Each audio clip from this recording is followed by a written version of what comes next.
3, 2, 1. No one's gonna scum us anymore. Huh? Yeah? Remember that one? I don't know. Oh, man. Nice. Yeah. I'm just gonna hand it straight back to you, Adam, because I don't know how to intro this. I'm Adam. This is Sardonicast. I'm Adam from Your Movie Sex. And who was just talking right now? And I'm Alex from IHG. You know, we have a guest on today. What the Special fuck? guest Dan over here. Hey, guys. Hello. Yeah. Who the hell are you? Yeah. Who are you? Hey, man.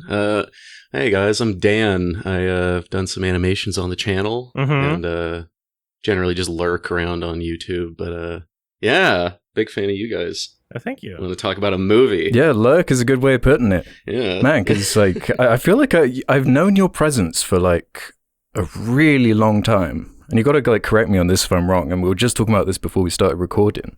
You keep some of your stuff on the down low, and I'm like trying to look for a portfolio or something. But I have this really, really ancient memory of when I used to regularly frequent DeviantArt, finding something I'm pretty sure was a fan animation you did. Would that have been right? No, wait. No, I don't think that's me. I've literally never put anything on DeviantArt. Really? So now I'm curious what... Somebody re-uploaded, maybe. Because it was your exact art style. It was like... I'm pretty sure it was like an animation of like a clip from a JonTron video or something. Oh, no, there was a long time ago. I made like this is when JonTron was on Game Grumps. That was like one of the first animations I did. I put that on YouTube. Yeah, it was like a fan Yeah, animation. but I've never put anything on DeviantArt. So, hey. Oh, weird. So I would have seen someone re-uploading your Hell animation. yeah. Hell yeah. That's Dude, such hey, a honestly, strange introduction. that's my policy is if I'm not going to be the one to put it on there, salute. Whoever wants to put that featured anywhere, I don't care. That's hilarious. So everybody can make Wow. like Blu-rays of your animations is what you're I saying. don't give a shit. This is a not profitable business venture I've gotten myself into. So that's wild though. That's a very ancient memory. Well, yeah. Well, so do you have like a broader portfolio where you can like find, or is that like intentional where you're like trying to hide it? Because you got your Twitter account, you got your YouTube account with some videos on there. Are you Banksy? I'm kind of a low-key Banksy. I mean, so I guess I could give a little bit of a bio about myself. Basically, in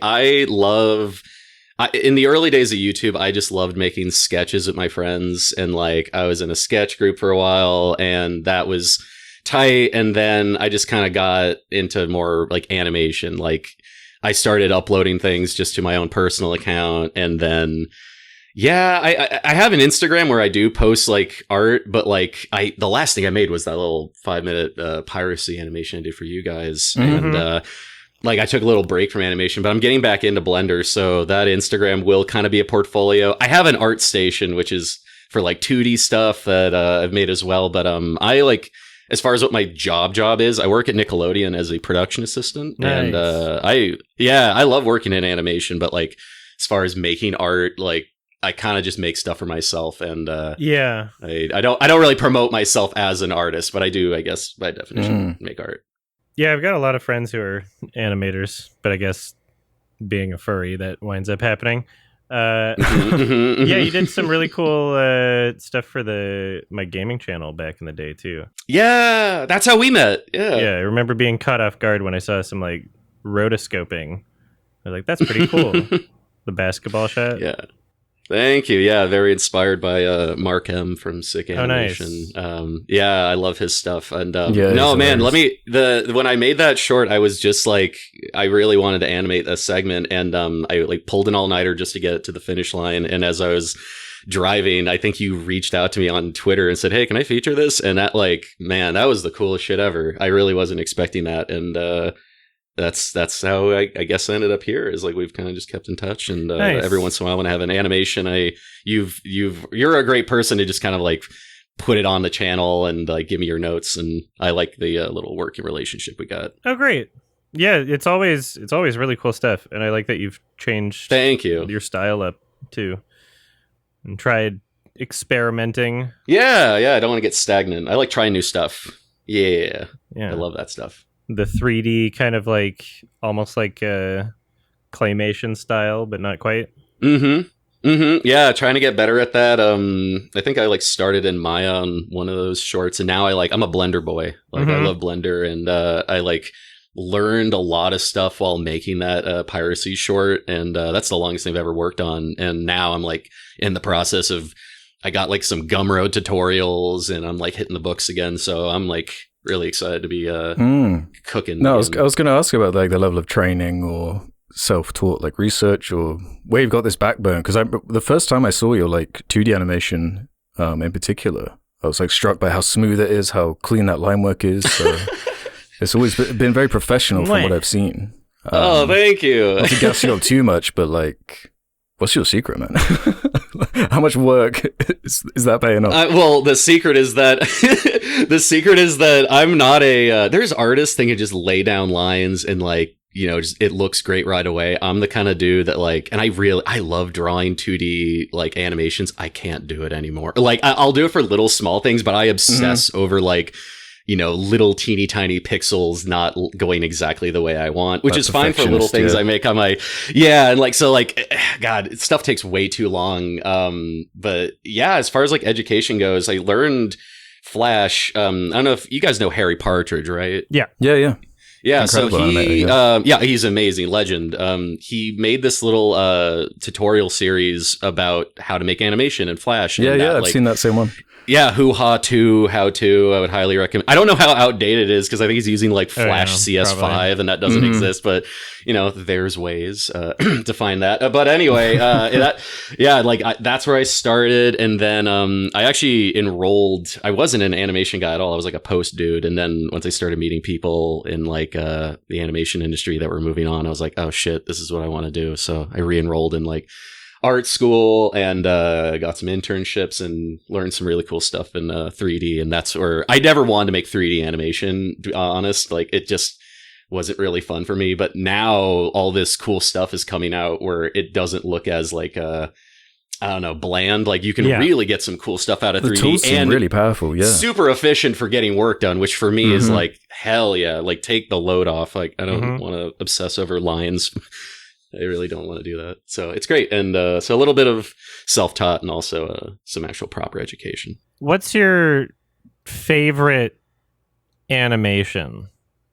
Like it could be like what's because when I think like crazy good animation, some of it, you know, is like on YouTube, like Jamie R is really incredible. Oh, that's legend. Like like, I don't know how he does his shit.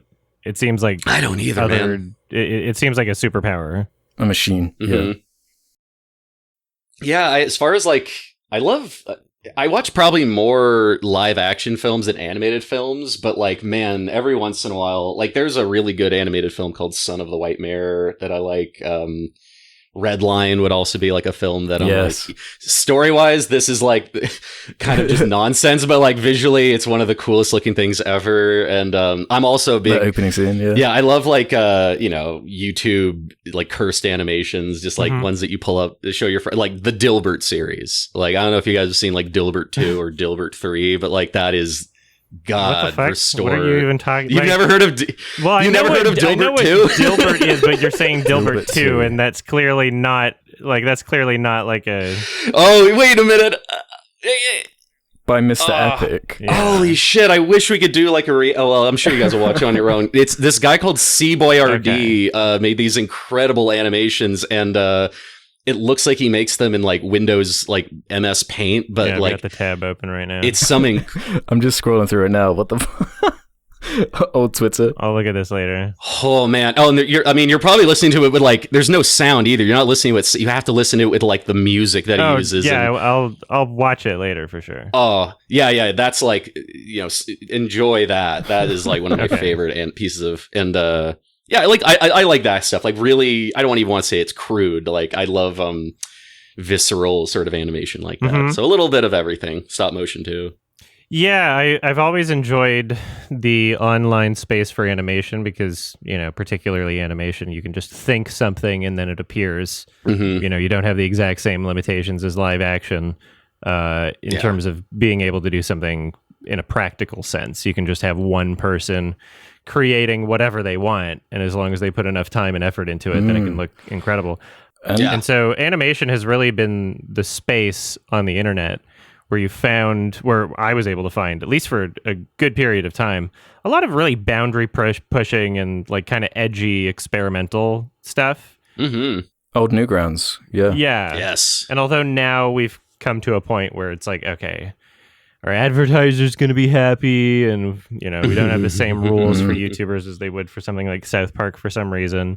Yeah. Now it seems like a bit more tough to thrive in this space, but at the same time, there's also, people like Jamie are getting like, lots of mainstream recognition at this point even, and yeah, we're seeing a lot of independent animation. Like, well, you forget like there was that whole the whole golden era of when the algorithm actually favored the more like shorter form, flashy content. Yeah. So then sweet. all the Newgrounders, like they kind of ruled the roost for a time before that change. And like just fast forwarding to now, all the people they've inspired, be it you and me, or this is such a talented group of people that, the Harry Partridges, the Zach Hadels, moving on to Smiling Friends. Exactly. Now. It's Michael a big Cusack. deal, really. Mm-hmm. Yeah. Respect to those guys. And I love that it's also Sorry, I didn't mean to interrupt. No, go ahead, please. I love that they are continuing to feature YouTube people in the show. Yes. They're like, it's the best. They're not like, oh, we're beyond that and we're too good for that. Not sort of snooty thing. about They're it, like, yeah. I think I saw a clip on Twitter. They got the nostalgia critic in an episode. The critic, yes. Yeah. I haven't watched it yet, but yeah, I haven't watched the episode, but but it's great. And respect to Doug for even doing that. Like that's so cool. Like I love the cameos they've been pulling from that show. Yo, Zach, if you're listening, Zach, hit up Alex. He's a talented voice actor who was in Hunt Down the Freeman, and I think he would fit. Supporting and Hunt Down the Freeman. I can play Asian dudes any day. What a pull. If you want a good reel, you can just look up I Hate Everything Hunt Down the Freeman clips. You'll find like a perfect demo reel for Alex. That's my jam. I got like a huge poster in my house, like a shrine. I pray to it every day. It's your greatest achievement. By far. God, it's really an interesting time to see, like, on one end, the Smiling Friends is like if you're on that ship, that's really great. But also, there's a lot of YouTubers that are just retiring right now. Like, I think that's also kind of a weird state of the industry, is that like live action and animation people that I've followed for years are like, yeah, I'm done. Like, I don't want to do this anymore. And I remember I used to work at a place called Channel Frederator as like a channel manager, and I'd meet all these like animators and artists, and like it just was this cool, exciting time. And then almost immediately is when the algorithm changed to like not favor these cool short animations, and that was really demoralizing for them, demoralizing for me, because I genuinely was excited for the future. And then once it was clear there wasn't much of a future in this career, I was like, oh man, get out. And hopefully that's why it's great that like Zach and Michael got like a win. They got something. They made a show that they tried pitching before, or Zach and Chris O'Neill tried getting a show on Adult Swim, and like they just never picked it up. And I'm really glad that Smiling Friends and Koala Man like came right after that. So keep at it if you're trying to get your vision off and things don't really work out. Just and also have some good friends, have a good network. Networking is so much like-minded artists. That goes a long way too. It really is. You got to know people. You can't do it on your own. Anyone that it seems like they do everything on their own, they don't. Like, everyone gets a little bit of help, and that's okay. That's just what you need. You got to have some connections. Alex, did you have any more questions? I was looking through, I was kind of snooping through your Letterboxd, which I'm pretty sure I found. Oh, hell yeah. Thanks for following me. So I was looking through some of these ratings, especially some more recent animated stuff that I thought was curious. So you enjoyed Mutant Mayhem, I see. Given that high score, that was tight. I would recommend that to anybody. I'm not even the biggest Ninja Turtles guy, but... Me neither. I'm right there with you. Yeah. I saw in your review praising those character designs, the asymmetry of them. Yes. Yeah, I love that too. It's so unfortunate that it came out so closely after Spider-Verse 2, which I also really enjoy, but like, man, like it doubled down on everything I loved about Spider-Verse. The the way they let them cook with the character design, the way things don't look perfect, like, because it doesn't need to look perfect. There's an insistence in like animation to like try, or rather like a fear to let things kind of look sloppy and messy. And again, that going back to Smiling Friends, that's why that show is so like cool, is that like they only polish the stuff they absolutely need to. It's good that it looks a little messy. People dig that. And like the humor's good. It's not like, when I heard like Seth Rogen was involved with it, I'm like, how's this gonna go? But like, man, the kids they got to play the turtles are great. The story is good, and it's just like a fun time. Like I really was surprised how much I would enjoy it. So I would recommend that to anybody. Yeah, I was pleasantly surprised by that, and it sounds like you feel like the inverse and that anti-pristine nature is in line with your rating for the Mario Bros. Movie too. Another recent animated hit, one of the biggest movies of last year. I work in animation, so I meet lots of people that like enjoy that film for all number of reasons, and they're all valid reasons. But like, I've met also plenty of people like me that they felt like we were being talked down to, I guess, while watching the film. It's a very like, you're a dumb baby that just wants to remember Mario. Here's some jingling keys and enjoy that. Well, you must not have studied the 12 principles of animation if you think that. Clearly not. Oh man. And also, the criticism that I hate, and you guys have talked about it in the reviews, but like the thing I did hear a lot in real life was just, well, what'd you expect? It's a Mario movie. And it's like, people really think that's a good excuse for letting something just be stinky. It's like low expectations. It's just like, what are you talking about? Like, Mario can't be good? What are you saying? Like, there's plenty of like games that adults like. It's not possible. Yeah, the Lego movie could have been shit too. It decided not exactly. to. I cite the Lego movie, they're like, okay, well, accept that. I'm like, what do you mean accept that? That's like a pristine example of what we should be aiming for. For being it's a commercial for toys, great. But they hired competent screenwriters, and it wasn't. It just, I don't try to think about the Mario movie that often. It really came and went, and I don't know what to expect from these films. And made $1 billion and left. Yeah, it didn't get nominated for Best Animated Feature, which I was kind of like, what, give that. I'm glad Robot Dreams got that slot. Like, I was happy that something like that got nominated and not the Mario Brothers movie. Well, Alex is a Robot Dreams hater, so. I am a Robot Dreams hater. I liked it. Yeah. I liked Robot Dreams too. Any hot takes on Has Been Hotel? I saw that rated on there as well. Curious about that one. I haven't. I think I watched the pilot. I have not watched the show yet. I've been meaning to. I don't have Amazon Prime, but okay, yeah. I don't know how to read that show. I just see clips of it, and I'm like, I don't know what this is going for. It's like they're saying fuck a lot. It's kind of like, did you ever, so you saw Invader Zim, right? Yeah. Mm-hmm. Yeah. Did you ever like read any, I think his name's pronounced Yonan Vasquez? I have no idea. Did you ever read any of his like graphic novels or anything? No. Maybe like back in the day, but. Yeah. So like Has Been and the, what's the other one called that Vivzi's done? I kind of see a lot of her works as like kind of channeling that old kind of like teen girl kind of hot topic-y kind of aesthetic. Yeah, and it's kind of nostalgic for me in that way. And I think it's good at being what it tries to be. Yeah, it looks competently animated. I think what it's going for is what it's pulling off. Yeah, like it just might not connect with a lot of people, but like I used Tumblr too back in the day, and like that also reminded me of like, oh, this is like some crazy character design I would have seen on Tumblr, and it's amazing that it animates, it communicates so well through animation, just from the pilot I saw. So it's cool that like something like that's getting made, and for adult animation, it doesn't look like shit. So that's nice. That's always cool when that happens. That's not a given usually. So respect to her. I do want to watch that series. Mm-hmm. Oh yeah. All right. If you didn't have anything else to say, Dan, we could start talking about Furiosa. Let's do it. All right.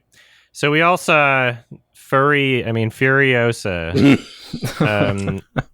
And I rewatched Fury Road beforehand too, because that's you did? Yeah, because it's been fucking 9 years. So It has been a while, huh? yeah, and I wanted to see if I had the same issues with it or just kind of refresh myself about what it was. And I feel like that was the right decision, just kind of like getting back into the universe a bit. I didn't really feel compelled to watch through the original 3 Mad Maxes again. I saw those when I was younger. You don't need to. Yeah, you don't need to. I have a lot of mixed feelings about this new film because I didn't think that Fury Road was a perfect movie. I enjoyed it. It was fun. And there's a lot I respect about it, but I did have some issues with it. And the things that I did have issues with in Fury Road, I feel like they fixed in this movie. And, you know, every one of my complaints with Fury Road was not a complaint in this film. However, a lot of the things that Fury Road did well, this kind of disappointed me in some ways. So I have very mixed feelings about this film. I overall enjoyed it. What did you both think? You go, Alex.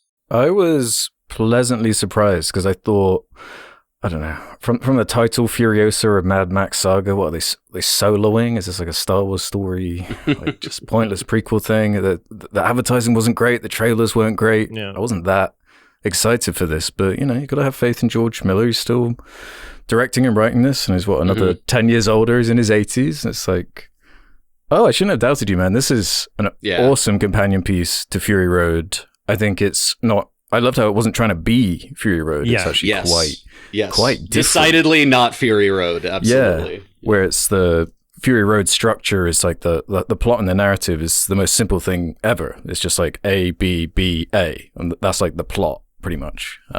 Which I don't have an issue with. I think I love the simplicity of that film and like how it just grabs hold of you and doesn't let go.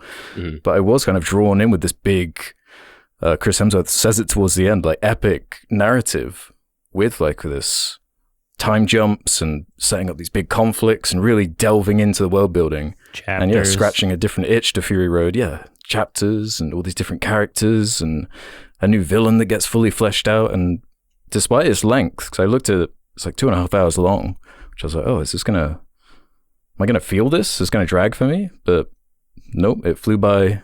I was pleasantly surprised all the way through. In fact, my biggest issue was that I think it actually kind of, it peaks too early for me as far as like an action crescendo. I think there's an action set piece that is so incredible to me. It's like a 15-minute long action set piece, like chapter 3. Yeah.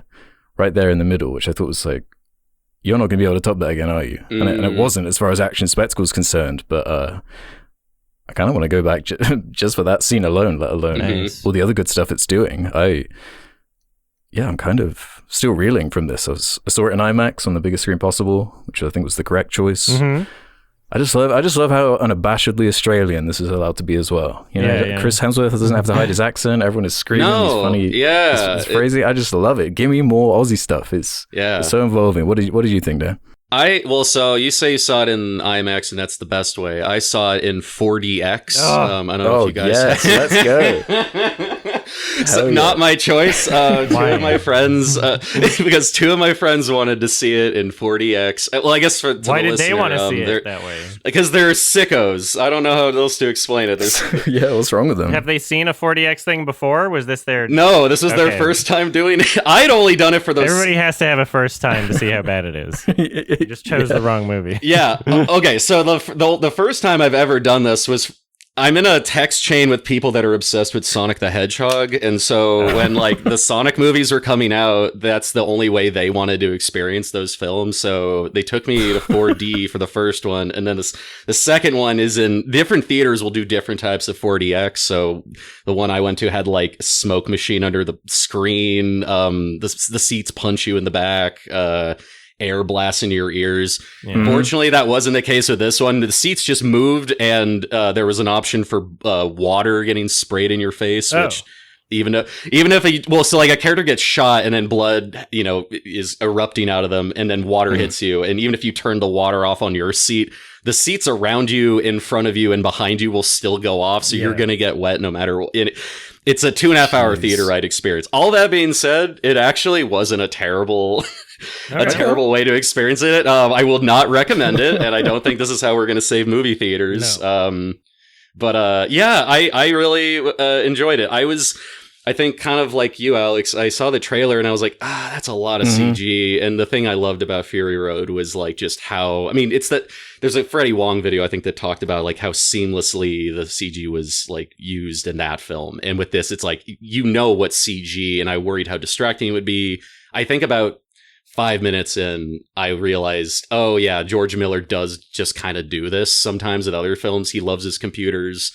And the shots, like, he uses the camera in ways that's like, okay, this is like an impossible shot, so it's good that he's using CG. And for the most part, like, it worked for me. There was never any part that felt cheap. There was never any part that felt like artificial. At the very worst, this felt closer to like a Sin City kind of experience where you know what you're looking at isn't totally real, but it doesn't matter because the spectacle's still there. The production design in this thing's incredible. The costumes are great. So it's a question of like, how quickly can you get absorbed in George Miller's kooky world? And I was right there. So any issues I had, as far as the peak goes, Fury Road has a much better finale. But like, man, there's still a lot to chew on in this film. So I can't wait to rewatch it. That's interesting.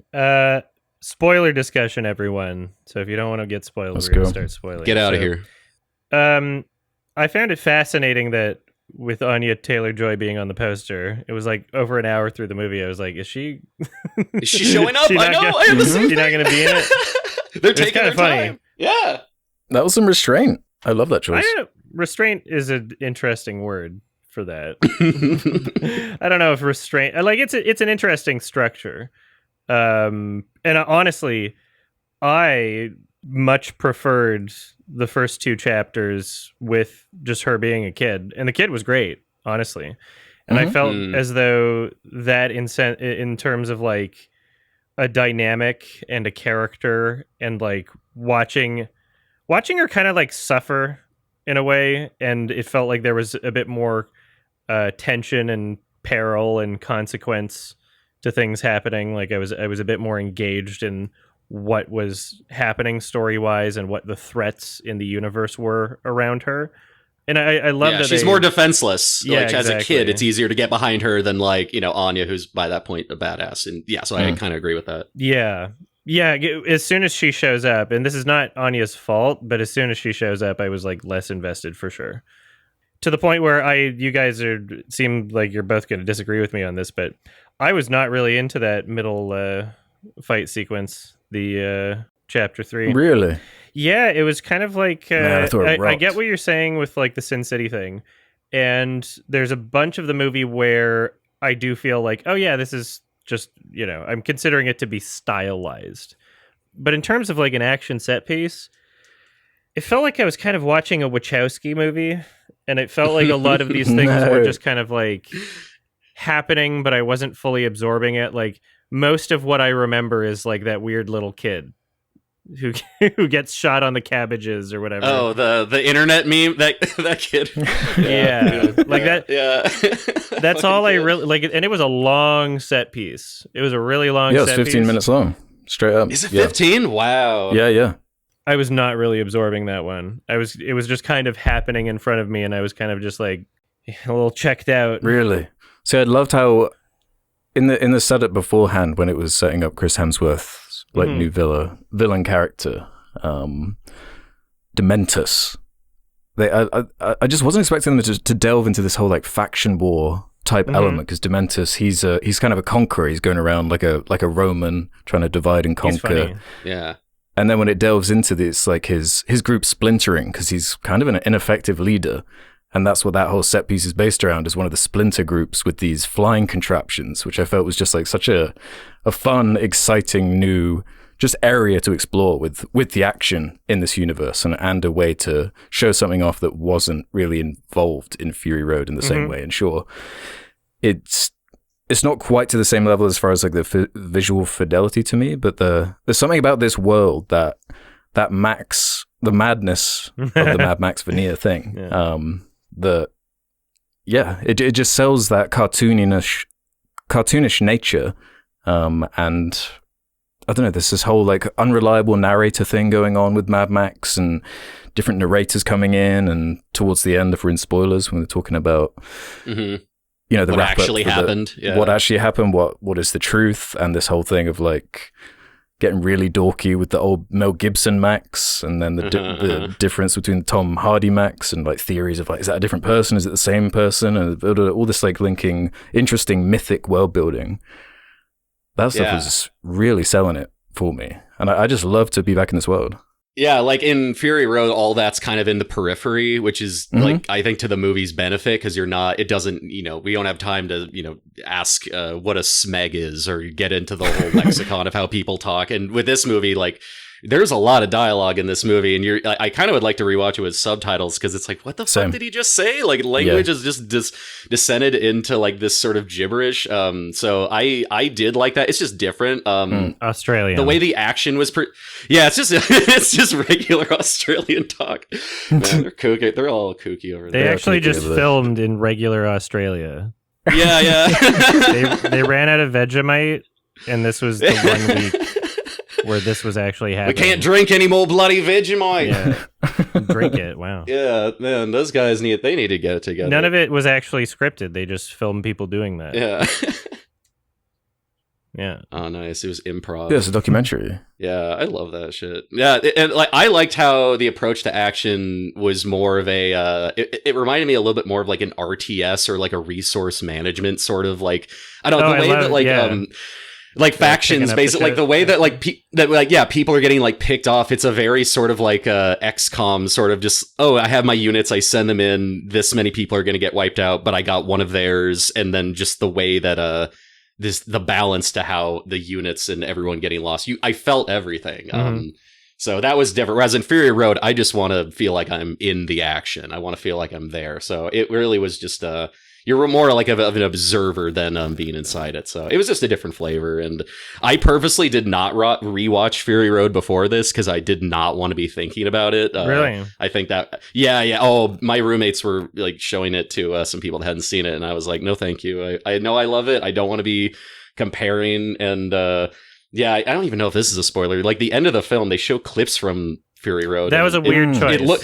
It's so weird because it looks like, did they shoot that on film? Like it looks really different, like just on every level compared to it's very different. This, and it's like that's a little jarring. I feel like you're unless you love Mad Max, and also there's like weird frame rate differences. Yeah, they chose to do a lot of Fury Road in like a lower frame rate for a lot of the action. Yeah, I don't understand that choice. They even included that like really egregious 3D shot. As I was rewatching Fury Road, there were a couple of those where I was like, oh yeah, they released this in 3D. Yeah, that's right. And that's kind of odd for them to include that in like the clip show at the end. That's funny. That I kind of love that shot. There's like it's a funny shot. Yeah. There's a sense of humor to this world that I feel like is very intentional. True. And just feeds into that madness, to that cartoonish kind of tone and framing of everything. And there's a really strong visual humor even. Like it won't stop it to like Deadpool pointed it and like, look, this is a self-aware moment type thing. It's just like, yeah, a guy on a motorbike crashes and then it cuts to a shot where like the character is buried in the sand with his legs poking out in like the most humorous looking way. I love how I was thinking like, how did they bend because a normal director would just have the legs laying on the dirt, and George Miller's like, no, he needs to be like look like a Looney Tune, like Wile E. Coyote just fell off a cliff and. I love that. I'm glad we both thought exactly that. Yeah, and the whole you can just tell it's just storyboarded to death, like and planned just so thoroughly. And just the use of the space as far as like the depth and the way it's used, the foreground and the background. There's that awesome shot of Chris Hemsworth. He's kind of standing in the foreground while the rig is getting attacked, and it just doesn't cut. It just follows the action real wide. And man, I just love all that kind of action, all these intentional choices. It flows so well. Yeah, I love the artistry of it. Yeah, what I find interesting is like a lot of people saw the trailer and expected it was going to be shit. I didn't really get that out of the trailer, and I noticed that there were definitely some shots that appeared more CG, and the one thing that everybody praises about Fury Road is just the approach to practical effects and things that look more practical, at least, and a lot of it is done very practically. And I watched the trailer and I didn't get like, oh, this is going to be shit, or like, oh, I'm going to be so disappointed because of the lack of practicality. I was kind of open to it, but chapter 3 and 4, and they're really long. I felt checked out for a lot of it, despite, within these CG action set pieces, there's still a lot of like really impressive shots, and things are still orchestrated and pulled off really well in ways that I'm still able to be impressed, despite it being, a lot of it CG. There's still a really great sense of direction and sense of coordination to how these shots are pulled off, and it is still very impressive. But I think its strongest parts are first 2 chapters, which is like the first hour of the film, and then the final chapter, which is like 10 minutes. Like the chapter by the time after post-war. Yeah, when they faded out right after chapter 4, I was like, is there even going to be a chapter 5, or is it just going to end on a cliffhanger? Because I was like, this feels like it's getting towards, like, this has been a long time. What else is there to do? Yeah. But I really love that last chapter. I thought that was really strong. So you checked out once the relationship angle started coming in. Whereas it's kind of the inverse for me, where it's like that kind of upped the stakes for me and got me emotionally invested in a different way to Fury Road, which I found really interesting. I thought the approach to that relationship with the Praetorian Jack character played by Tom Burke, that was like a surprising character I kind of want to see more of. And like the places they take it, the way they wrap that character up with the dogs. I don't like the CG on the dogs, but that whole scene is like brutal, capping it with the hand on the chain. It's like... This is like unexpected, awesome. That's what's cool about it, is that it is kind of expected. It's ticking some of the box. Like, it's what you'd imagine. How's she going to lose her arm? What are the stakes going to be? Why is she going to have this problem? Blah, blah, blah, blah, blah. But the way it's trickled out is like, this is just the right way to do it. This feels kind of like character-led. You're not just showing off stars and trying to member bury this to death outside of, the odd thing here and there, like the end sequence we talked about where it just shows off Fury Road for seemingly no reason. When it's like, this could easily stand alone without that kind of stuff. But yeah, like I'm supposed to watch Fury Road right after this is, I guess, the expectation. But I don't know. But I'd want to do that anyway, is the thing, Like, you didn't need to do that at all. And, I didn't even realize. Speaking of celebrities, there's 2 things I wanted to mention. One, I didn't realize that was Tom Burke. He's really great in this. Really solid actor. I don't know if y'all have seen The Souvenir. He's really good in that. And Mank also, he's Orson Welles in Mank, and that's another case where when I was watching Mank, I'm like, is that the fucking guy from The Souvenir? He's great. And Kojima said like, oh yeah, I would actually like this guy to be Solid Snake if he'd work really good. So hey, I saw that. Yeah, he does look it, manifesting that. Yeah, true. He looks the part. And so he was really great how he blended into the role, and that wasn't distracting. The one thing that it's not super distracting because it only happens once. Am I crazy, or did they get Charlize Theron to do one line where Anya's like back is turned to the camera, and it's like they definitely made her sound really more like Charlize. It's either just like performance AI? ADR or something, or I don't know. It really sounds like her for that one line though. Not again. It's not just that one line. She barely talks in the movie, so like I think most lines she does, like she's trying to emulate that. Yeah, which is a choice I love, by the way. I don't know if that was her or not, but I mean, there is a nice seamlessness to at least the audio of the character. Yeah, no, for the most part, it was just that one shot where she, like, I think it's for after she cuts her hair. I know exactly what shot you're talking about, but yeah. Mm-hmm. I know it's it. You know, that's the fact that we know what shot it is it's like, I literally bet they got her I would wager she might have just done some ADR for that one line, and then maybe they sweetened it and blended it. I don't know. Who knows? But that's the only 2 like celebrity times I was thinking of stars. With Chris, how do we feel about Chris Hemsworth's nose? I really like that he had a crazy makeup and teeth, but I love it. He looked like the bird from the Muppets. Like it really did not work for me. Like what his I don't know. He just looked like an eagle, and it was like, is that evil? Is he? I wasn't distracted by that or anything. It was just an interesting It didn't look real at any point. I thought it was fitting. Yeah. Well, I loved his whole costume design in general. Great costume. Starting with that white cloak with that teddy bear on it, and then after the sky blood scene, staining it red, and then taking it all the way to the end where Furiosa winds up getting it, and by then it's all like stained completely black, and she looks like symbolism, the Grim Reaper, like dealing with it. Yeah, that's great visual storytelling. He was idealistic in the beginning, and then like compromises on his values to get what he really wants. Or it could resemble Furiosa even, where it's this innocent child that's basically turned into the Grim Reaper because of him. Yeah. That worked really well for me. He had great screen presence. He was like my favorite performance for sure. Yeah. Oh, absolutely. He almost, I really hope we get more Chris Hemsworth stuff now that he's he's not out of Marvel jail, but like, man, there was a time when like, he was like, it was right after, I think he was cast as Thor, but like, people are trying him in other stuff. He's in a Michael Mann movie that I like called Black Hat, and like the film flopped horribly, but he's really good in it. Like, he has like a lot of range, but I don't know, like people that like him kind of want him to just do one type of movie, just action star stuff. But I really think like he has a lot more, the creativity and like talent than a lot of people. Yeah, it was nice to see him play a villain, play something different out of the box for him. He was very funny. I hope that this kind of kicks that off. Yeah. But that character was just so much fun with that kind of historical framing. He's riding around this like chariot bike, ridiculous chariot bike, and then when it gets into these faction wars and he's like attempting this like Trojan horse type takeover of he's a fucking idiot. He's like, I'm not buying. Exactly. He's a fucking idiot. Which is what causes the splintering, which leads to that other action scene. And just the design of like the gas town location having a moat of oil around it, just like it's ridiculous, and like the flamethrower turrets and whatnot, but it's like evoking this imagery that does like frame it within a historical context. It's like, yeah, there's like a lot of thought put into this, but it's just not over explaining it, and you can put this together without it, just being overbearing. It's just great visual storytelling in the same way Fury Road was. Mm-hmm. Yeah, that's pretty good. I guess I want to talk a bit about the issues that I had with Fury Road. They're like kind of weird. Go off. Well, so Do it. It presents itself as mostly, and I think what most people get out of it is like, oh, it's a fun kind of nonstop action. Doesn't take itself too seriously. It's kind of wacky and zany, and guy playing guitar, and like, oh wow, it's crazy what they're all showing.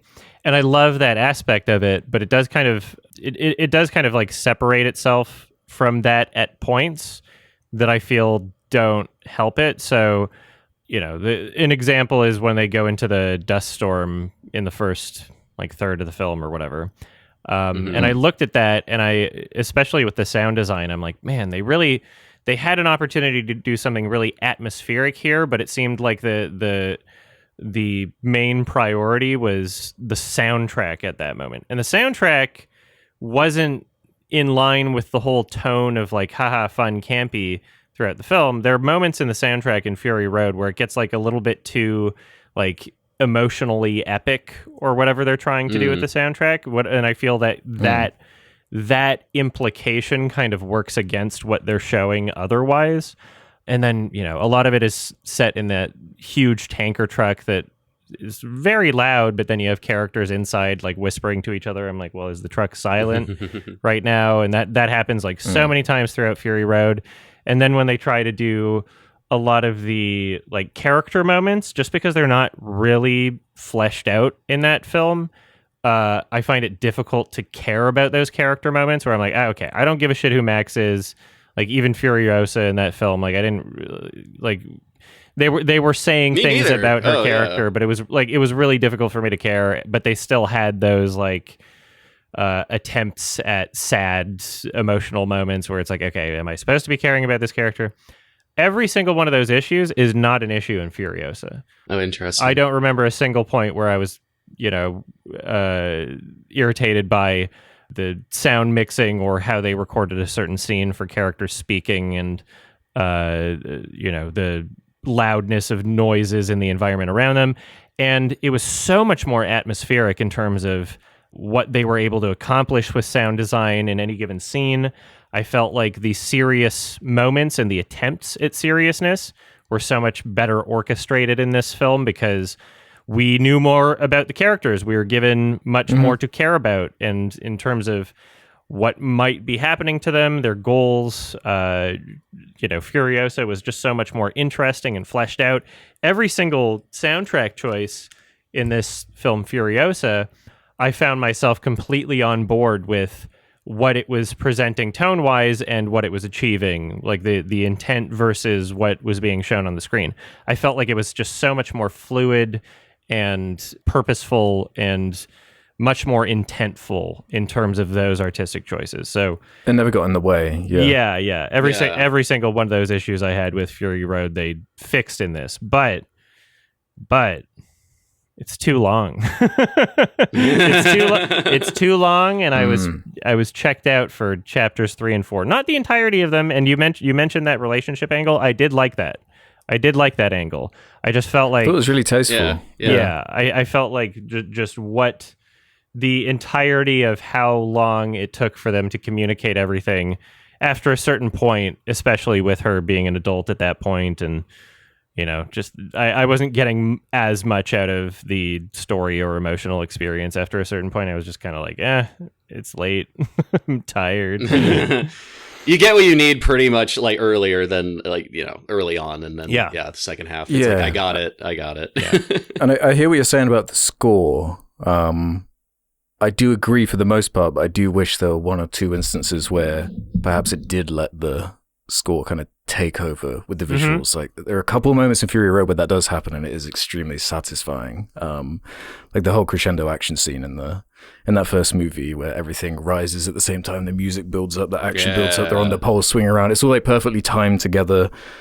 There's something awesome about that isn't quite captured in the same way, but I do agree with the way it's kind of implemented is a bit more like diegetic. And I especially loved the inclusion of didgeridoos. I would have given you more didgeridoos that really added to that tone.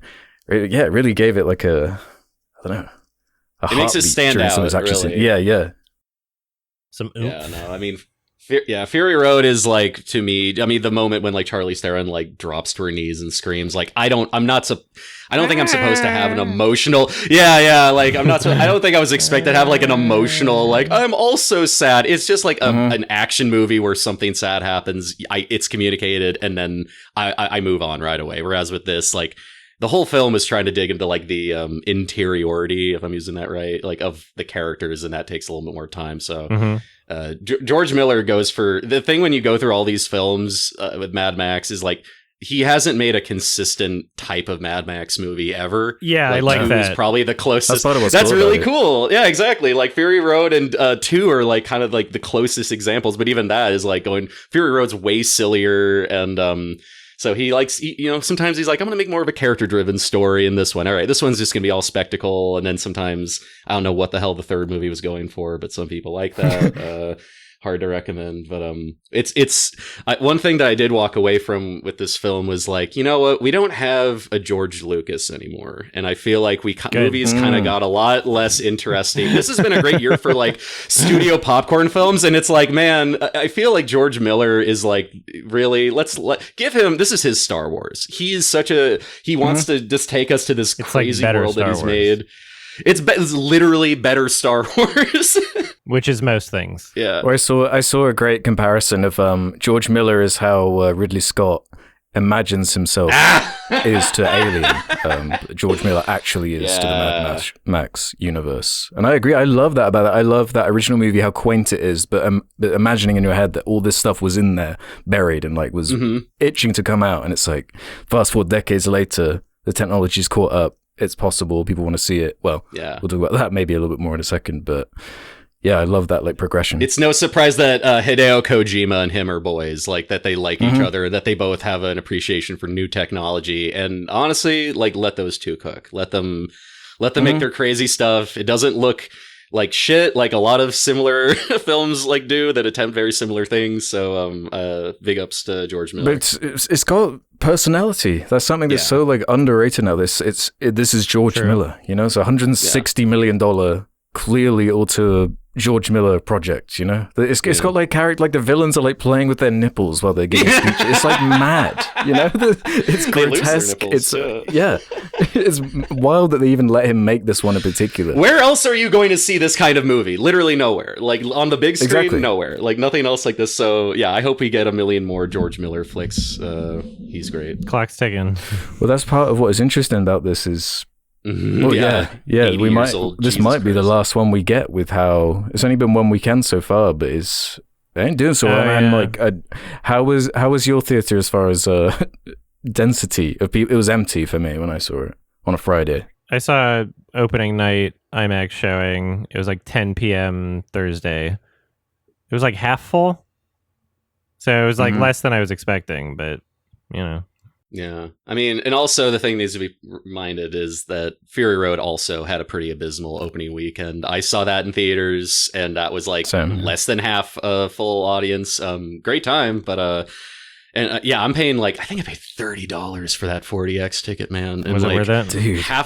No, but it was good for the story. But I'll never, probably Sonic 3. But half the theater was actually full of people also doing 4DX. But man, my whole theater was talking the whole time as well, which I don't understand why you spend $30 to do such an excessive.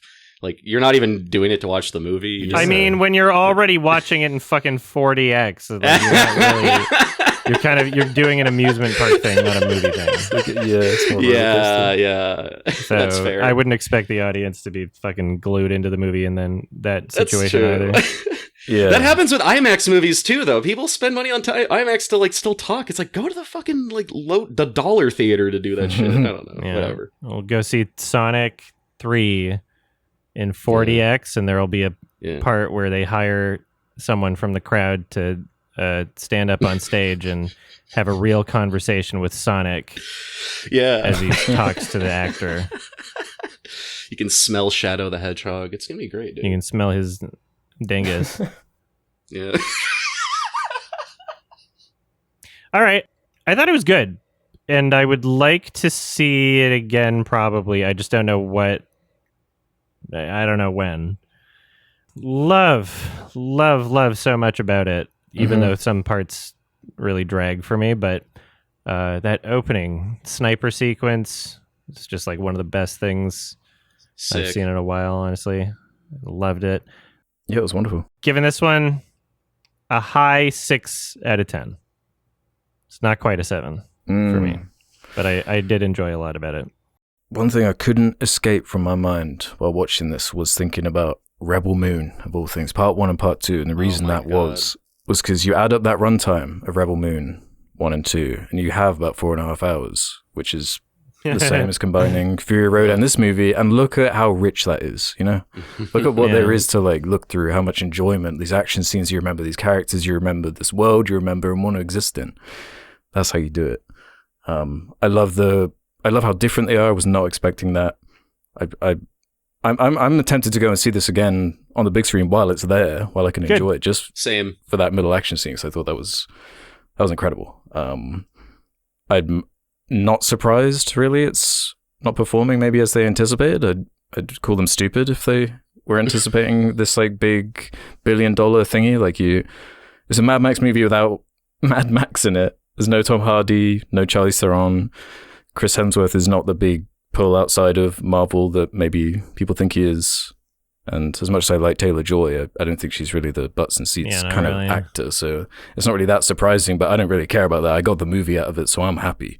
But yeah, make the most of it while it's there, because this might be our last one on the big screen if it doesn't perform. But yeah, love this.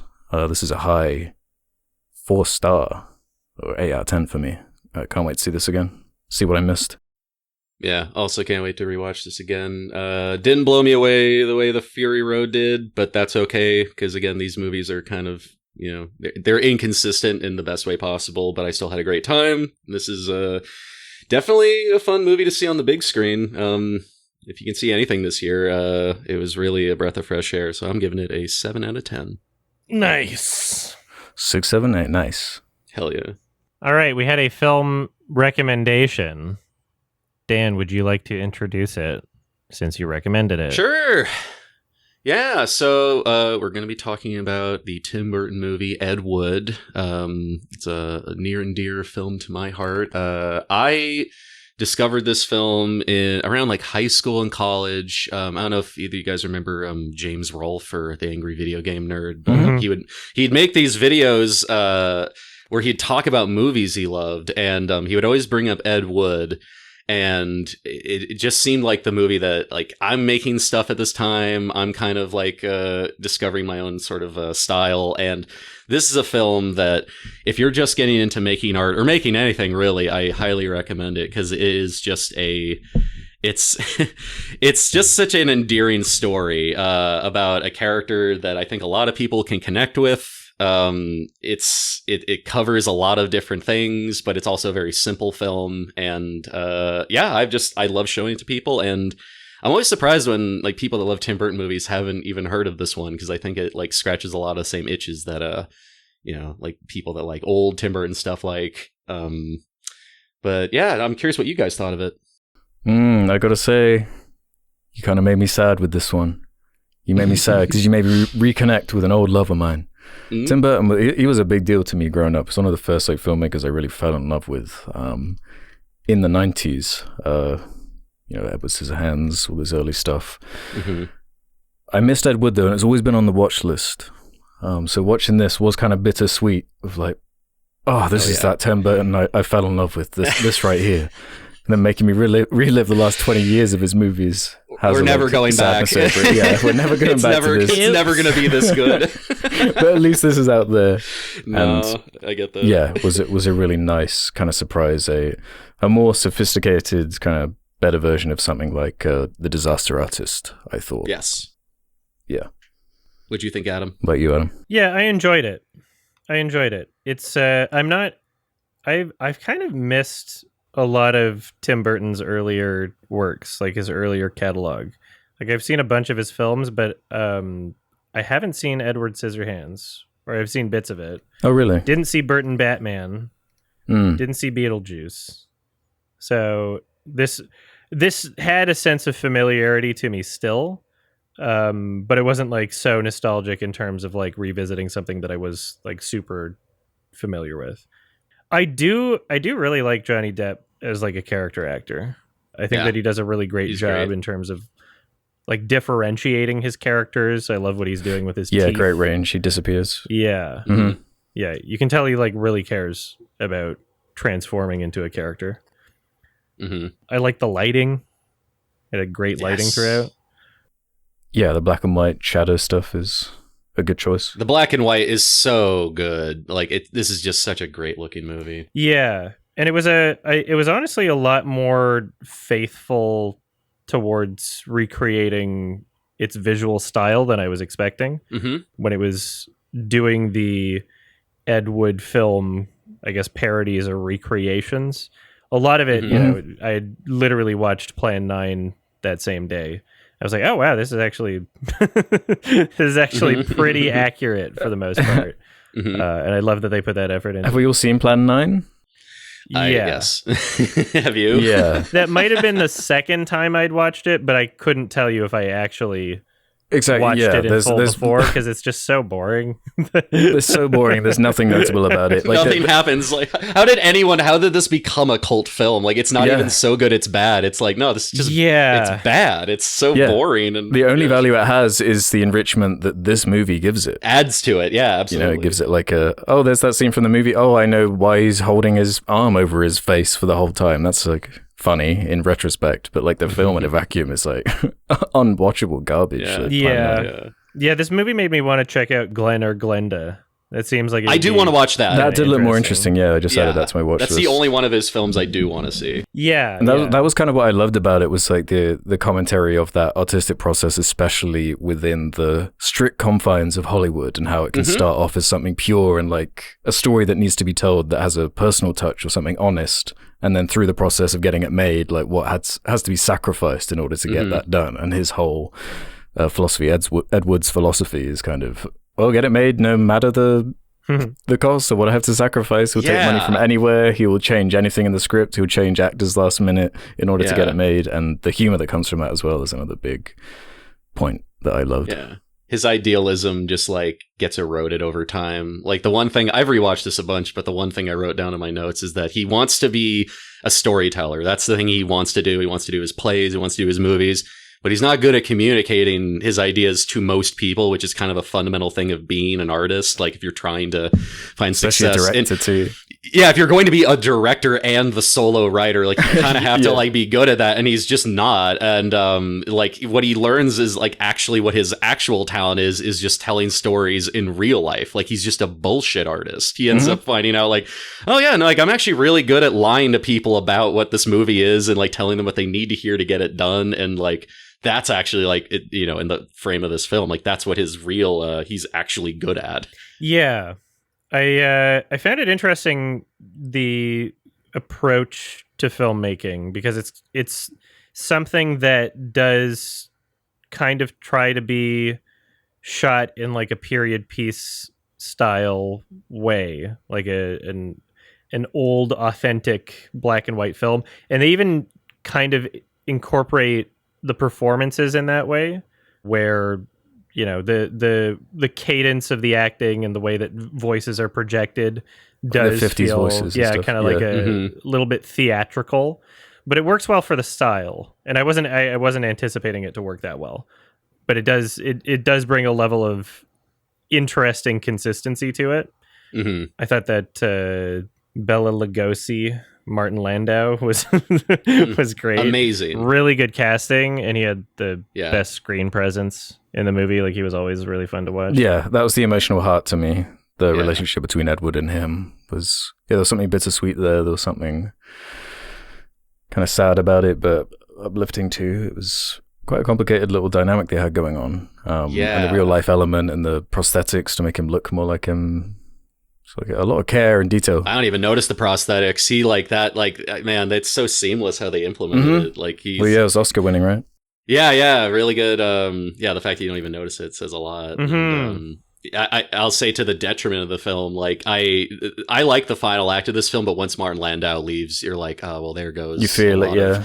It's like, damn, I don't even give a shit about Plan 9 from Outer Space anymore. I just kind of want the movie to hero. But otherwise, like I think, overall the film sticks the landing, and it's just such a. I'm glad the time period was communicated well to you guys, like that you felt like you could actually get absorbed. In what it was trying to do. Yeah, it's pretty interesting and unique in that sense. Like what the film that it's trying to be and its goals. It doesn't feel like like a too cliched or too standardized or like unoriginal even. It's an interesting project. It doesn't feel like a corny like biopic. Yeah. It's actually got something to say. No. Although what's funny about it is apparently there are a lot of creative liberties taken here. Like, I don't know exactly. I'm not too familiar with the real character, like the real person, Ed Wood, or exactly what about this movie was, faithful towards the real story or what was embellished. There was a really interesting, somebody asked Charlie Kaufman on like a live stream fundraiser interview thing. And they posted it to the Kaufman subreddit literally a week before I watched this movie, which was kind of interesting. Oh, timing. Perfect. He was asked about the ending of Ed Wood. He's like, well, he took a lot of issue with it. So his perspective is that he never got that, room full of people applauding. And Charlie Kaufman's perspective is the important part of the story of Ed Wood to him is knowing what he had to sacrifice to be an artist. And part of that sacrifice was never getting that recognition. And so he feels like the story kind of did a disservice towards at least what he found to be the important things to communicate about the story. Now, that being said, he is Charlie Kaufman, and a lot of his movies are really depressing. Love the guy. What I've heard in terms of people disputing that perspective is other people would say that Tim Burton wanted to make something more of like a fantasy, base it off of someone's life, but not necessarily like, okay, everything has to be exactly the same. It can be this almost otherworldly idealist perspective, or have, you can get somewhat of a happy ending out of it to make it a bit more of a feel-good experience, just because that's what he wanted to make. So it really depends on what your perspective is and just what you I think it would have changed the movie quite a lot if they had leaned into that kind of stuff more, because there's that. It would be a very different movie. I would love to see. I would love to see that movie. I would love to see Charlie Kaufman's Ed Wood. Yeah, because it did make me raise my eyebrow in the end, like when it's wrapping up all the characters and giving them little bios of like what happened to them, where it mentions that Ed Wood suffered with alcoholism and that led to his end, and like reading all about that outside of it, it's like, oh, that's really not touched on in the movie at all, and that must be intentional because his alcoholism, he's not even drinking in the film, so it's like exactly or when the real woman, the that Sarah Jessica Parker's character is based on also had that issue with the film, saying that the reason I broke up with him was more because of the alcoholism, not because of the other stuff, actually. Yeah. But yeah, I don't know. It seems, as you're saying, that tone, what it's going for, it doesn't feel like it's not based on the true story every 5 seconds, like trying to make fun of it or go for that kind of angle. It still feels very much like a Tim Burton movie to me. Yeah.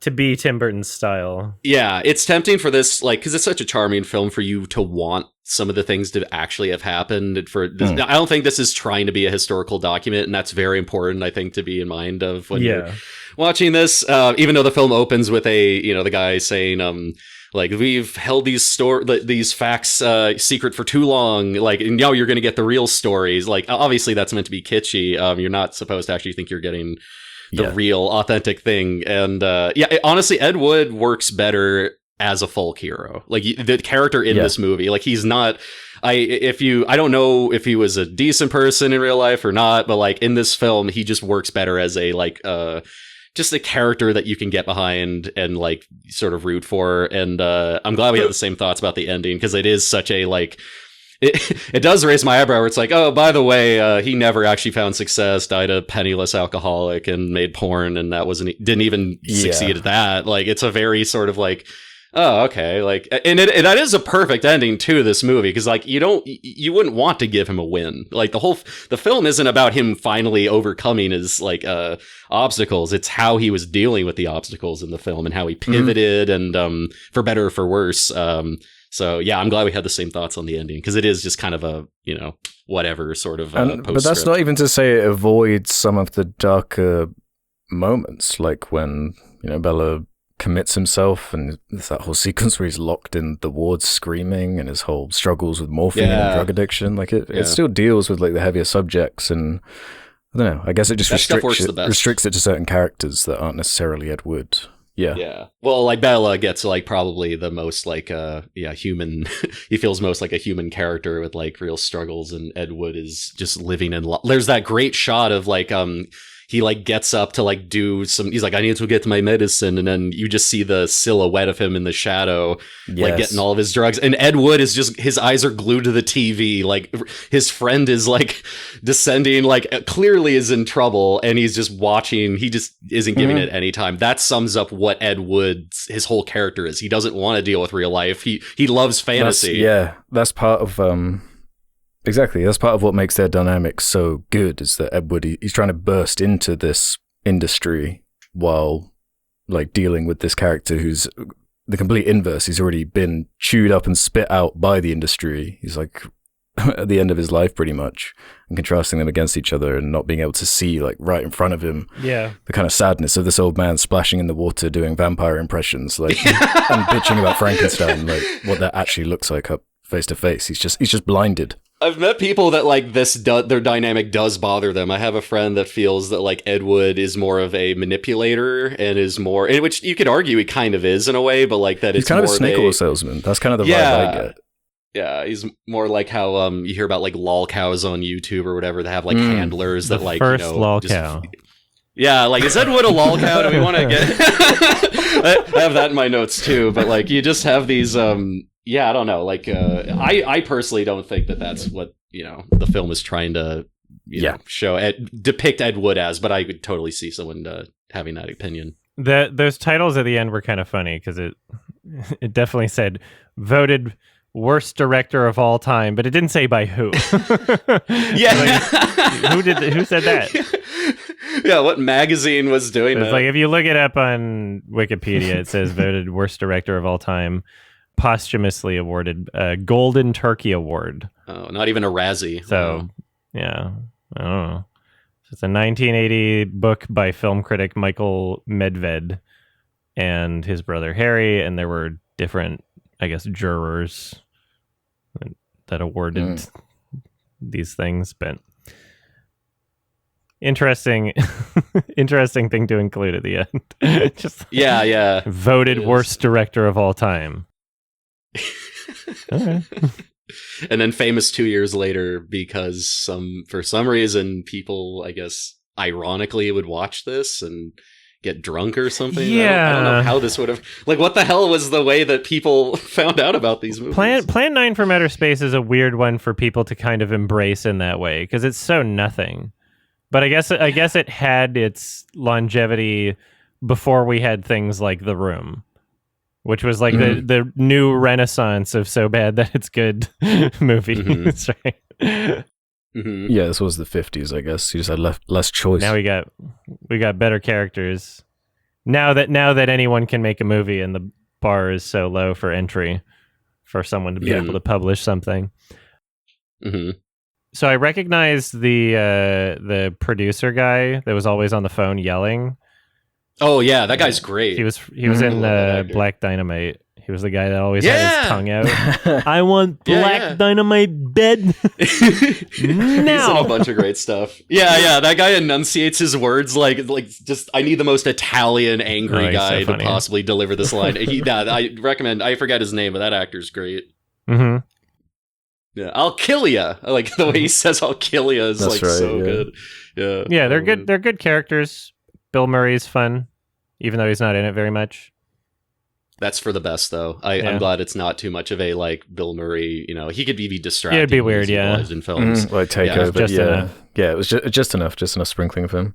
Yeah, I'm rooting for his character too, like him and like Ed, like two LGBT characters in a way, like trying to, like they both, I think for 94, like the way that they're presented, like obviously Bill Murray's like, and Ed Wood to an extent are like comedic characters, but like I'm always charmed with like how, and Tim Burton's really good about that. At least like early Tim Burton is like really good about just not using them as punchlines. Like there's really a character here. It would be up to how the audience interprets it. Because you could easily be someone watching the film that just sees that as like, oh, it's a joke sort of thing. And then maybe in some ways it is. But I did find I guess like what we can call it like the trans angle of the story. I found that kind of fascinating for that to be included. And it was kind of sad too. It is, yeah. Like when he's talking to Patricia Arquette in that beautiful scene when they're on the spooky ride and like it comes down and like he has that moment, that second moment of like, I've never told anyone this on a first date. Like I get a little choked up. That's a really scary moment. And lots of people can probably connect to that. But it's surprisingly empathetic. It was how it wrapped up to me that was the kind of emotional bullet point for it. After the girl he's talking to seems let down when she's asking like, does that mean you don't want to have sex with girls? And he's like, no, I love sex with girls. And then she's just like, oh, okay. Oh, cool. Yeah, great. Yeah. It's like, oh. He's kind of like accepted in that moment. And it's like a nice, little character beat for him. Yeah, I like that stuff. All right, here's a question. Who would you like to see a movie like this about? I'm picking Uwe Boll. Derek. I literally, okay, you stole mine. That was... How do you even do that? That would be a challenge and a half. Well, because like... I honestly, the whole time I'm watching this film, I'm thinking like, what would like someone like Neil Breen or Derek Savage probably take away from this? They probably, I mean, everyone would love this, but like, I think Derek probably would really connect with like Ed Wood's just like, I'm going to make a film called Cool Cat Stops a School Shooting. It's my next picture, and it's gonna be great. And then it's like, fast forward a few months later, it's no longer called Cool Cat Stops a School Shooting. In the style of Ed Wood. Yeah. Black and white. It's like you changed the Kickstarter, like everything. Did you scam everybody, Derek? He's like, no, it's fine. It's a new picture. It's gonna be even better. Like, So I was also thinking Derek Savage. I feel like you could get a really good character movie out of Uwe Boll. I feel like it would be a bit more like layered and interesting. Whereas like I don't know how you approach the Derek Savage one without it being like fucking Safdie Brothers movie or something. It would have to be just him like that's what I'm picturing though. It's like a Safdie, like it just doesn't let you go, running from debt collectors and like he has to get like a certain amount of money to somebody to make sure the new 420 awards goes off without a hitch, and obviously new problems happen. I do find that there is like the way Derek and other people like Derek like will just like only when a critic will put out a review, they'll only like focus on like kind of the good stuff or like what people enjoy. Like there's that line that Ed Wood says at the beginning where he's like, I've seen reviews where they don't even mention the costumes. Like that's such a, like that's all, like that's how a lot of artists are. Like they really take, you just gotta go with it. And that's not like, to say that's the wrong way to go. Yeah, just have hope and I also got to mention, I know somebody that is kind of like Ed Wood. I used to be on a message board in the when I was in high school, and there was this guy that would post like, "Hey, I'm making a short film, and I need some people to shoot some scenes, and I'll put it in my movie." And like, I just like filming stuff, so this guy and I have like kind of on and off. Like, he'll ask me for, "Hey, can you shoot this?" And I'll film it. And he's been making low budget horror films for over a decade, and like, none of them have been received well. He's had some of it's like stuff featured on like Red Letter Media and like, but now like he's actually, but through all of like, he won't stop. That's what I love though, is that like he does not, I'm at that point in my life where it's actually perfect that like we're talking about this when the Beetlejuice 2 trailer came out. And like, I'm not, I don't give a shit about Beetlejuice 2. Like I barely care about the first movie, but when this like low budget horror director puts out a trailer with like 15 views, 1 like, I'm like, giddy up. I want to see what that guy's doing. And so the way the film also just makes you assess like, good art versus, a good movie versus a bad movie. I'm at that point in my life now where that line gets super blurry, and like I can appreciate a quote unquote bad movie as long as like I'm interested. And the things that interest me, it varies from film to film. Sometimes I do like the costume. Sometimes I like the fact that it looks like shit, but also like there's a lot of unexpected things that happen. Like if I'm entertained, like Old, that M. Night Shyamalan's movie, I give that a 4 out of 10. Had a blast. Like I will watch the next M. Night Shyamalan movie if I get a group of friends together. And like it's there's a lot of Ed Wood and directors and people I like, so I always just come back to this one. There's the kind of therapeutic angle where it feels like there must be part of it with Burton saying like he's worked within the studio system. Batman was a huge film in '89. I'm sure he had his frustrations with that, with the way the producers are asking for things, with obviously on a completely different level. It's not like religious groups getting the whole crew baptized. It's similar. To get funding, but he can probably relate to that kind of frustration, and that definitely comes through a lot of these scenes and a lot of the dialogue with the producers, with all these caveats and changes and ways he's got to carve up the story in order to get it made. I'm sure that's just a relatable thing to go through, as you said earlier. Yeah, and the film always changes no matter what. Like, what you start out wanting to make is probably not going to be what the final product is anyway. So, like, it's about the compromise of fight for your vision, but also, compromise when you have to, in a way. And some products are going to come out stinkier than others, but that's art, baby. Yeah, hell yeah. And like, when do you draw the line and say enough is enough? Because he does have that moment where he has it's the Orson Welles cameo scene. Great scene. He has that conversation with this kind of being the point. Why spend your life making someone else's dreams? Yeah.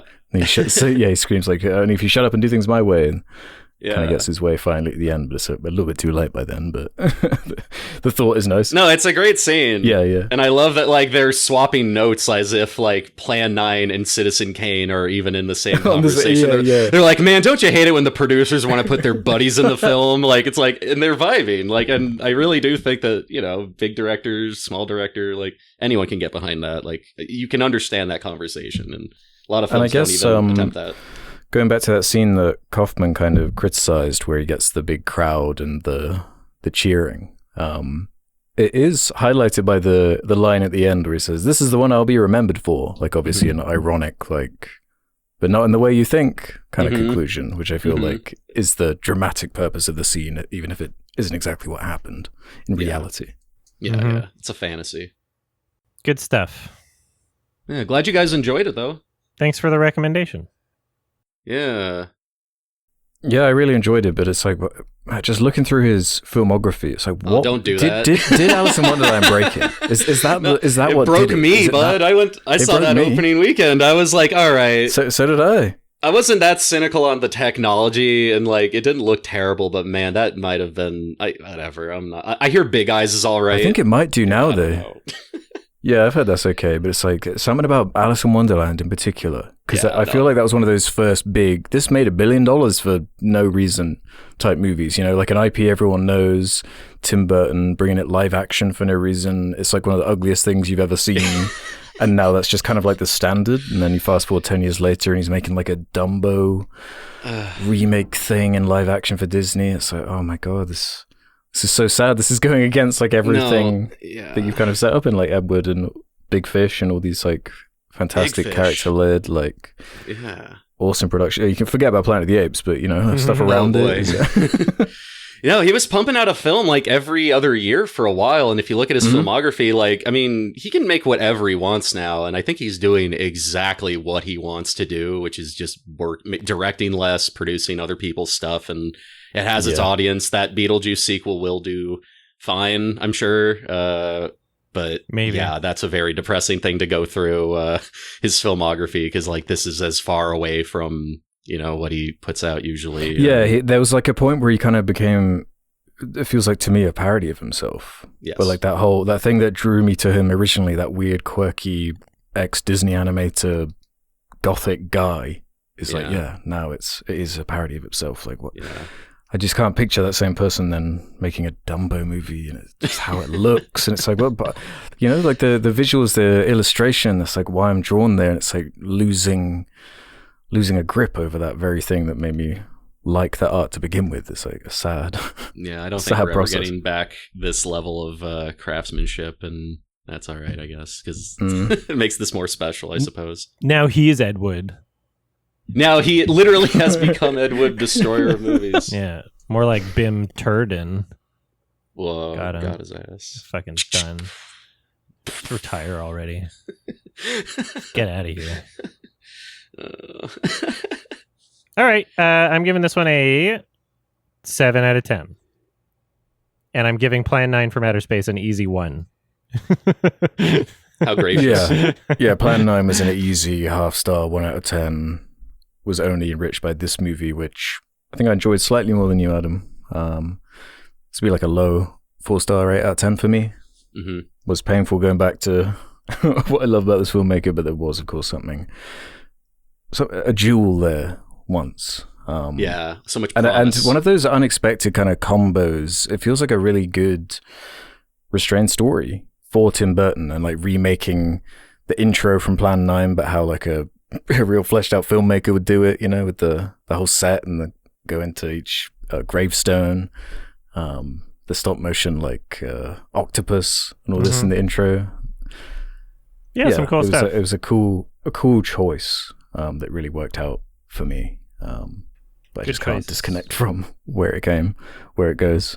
Yeah, that's fair. I'm like hesitant to recommend a movie I know both of you tried but you weren't into, that's very similar, called Dolomite Is My Name.